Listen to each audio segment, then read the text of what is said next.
Shalom. I'd like to talk a little about gay marriage and the downfall of Christianity, because I really think that the whole gay marriage debate has given Christianity a black eye, is turning people off of Christianity, and is causing people to doubt the existence of God, or at least God as the Christians claim he is. Now, first, I'm sure you've seen the polls that say that less Americans than ever identify as Christians. You see more Americans than ever identifying as atheists or agnostic. And I think this directly ties into the gay marriage debate.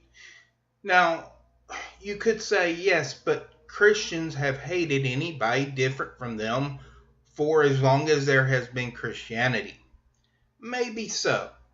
But in the modern age, where there are alternatives and there are groups of people who think differently, it is particularly damaging in the gay marriage debate to see these people calling themselves Christians with hatred and bigotry for someone who is different than them.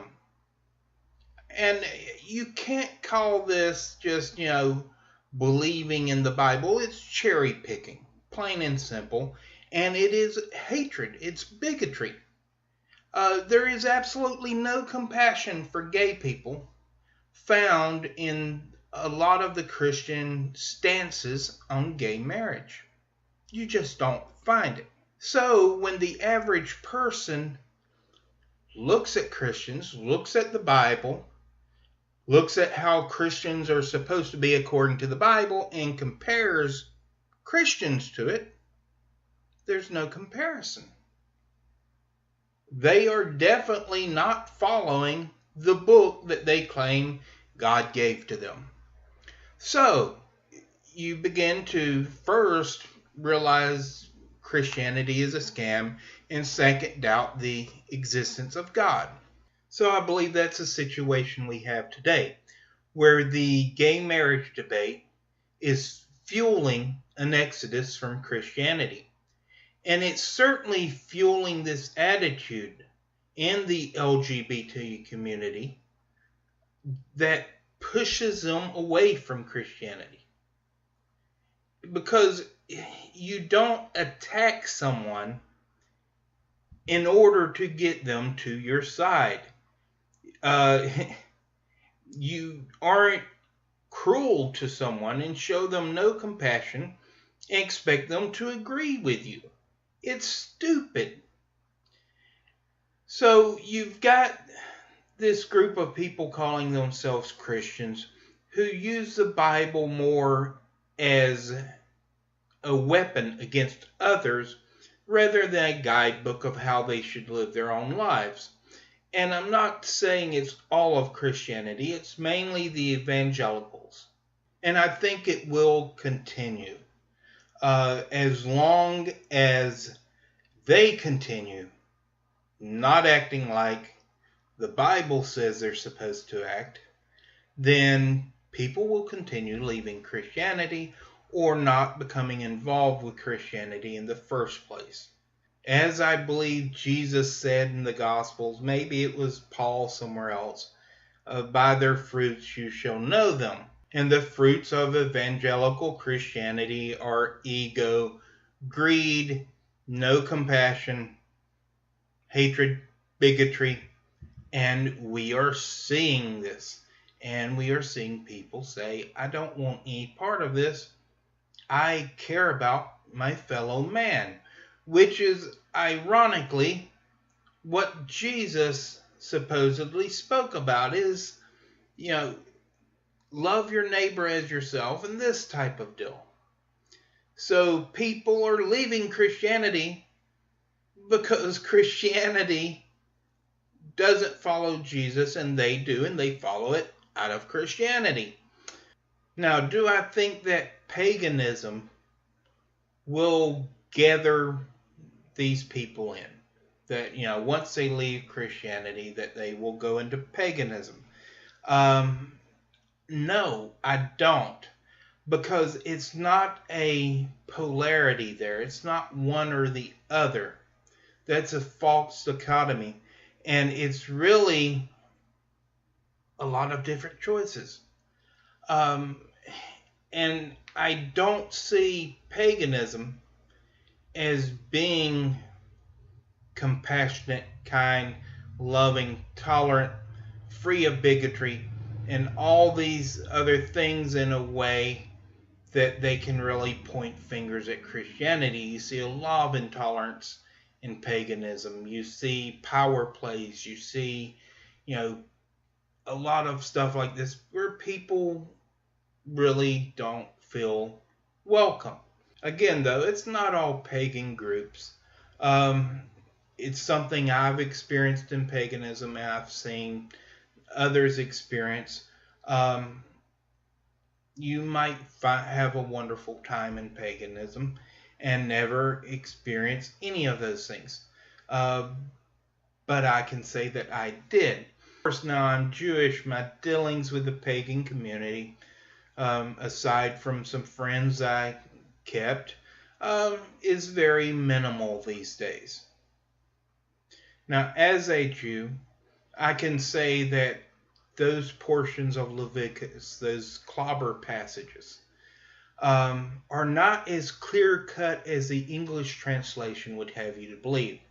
I personally believe that what they were talking about were male pagan prostitutes, not gay people. They had no idea of gay people, but they had a good idea of male pagan prostitutes because that was something they dealt with. And that's why it's in the whole passage with Moloch and the pagan practices not being associated with those things, is because it was a pagan practice. It was male temple prostitution. So, from my view, you've got passages that are not quite clear-cut. You've got people who are definitely harmed. And in that scenario, or in any scenario, one passage out of many, one commandment out of many, 613 total. So you have to have compassion. You cannot focus on one commandment out of 613 and say, this trumps it all. This trumps everything else you find in Torah. No, it doesn't. We all make mistakes.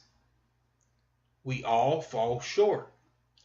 So I can't put this commandment on a pedestal because it's something that I don't have to deal with and bash everybody that does.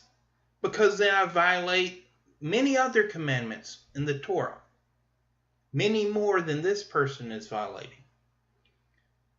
So, from a religious standpoint, from a biblical standpoint, I have to say, allow gay marriage. Because the harms associated with not allowing it are greater than any supposed benefits by forbidding it. And then as an American, I realize that this country was founded by religious minorities who were fleeing the Church of England and a government set up to enforce the morals and the ideas of the Church of England. Our forefathers were fleeing that, and they realized how horrible it was for a church to be in control of government. They realized how bad it was for the people, how bad it was for the government, and how bad it was for the church. So they set this wall of separation between church and state. And I understand the reasoning behind this. And I do not want to recreate in our country what our forefathers fled from that resulted in them starting our country. We can learn from our mistakes. And as an American and as a person in a minority religion, I don't want the government legislating religion and religious issues. I don't want the government deciding if I can marry who I love and when I can die and other issues such as that. I want the government to stay completely out of those, and I have the freedom to choose for myself based upon my own conscience and not theirs. Shalom.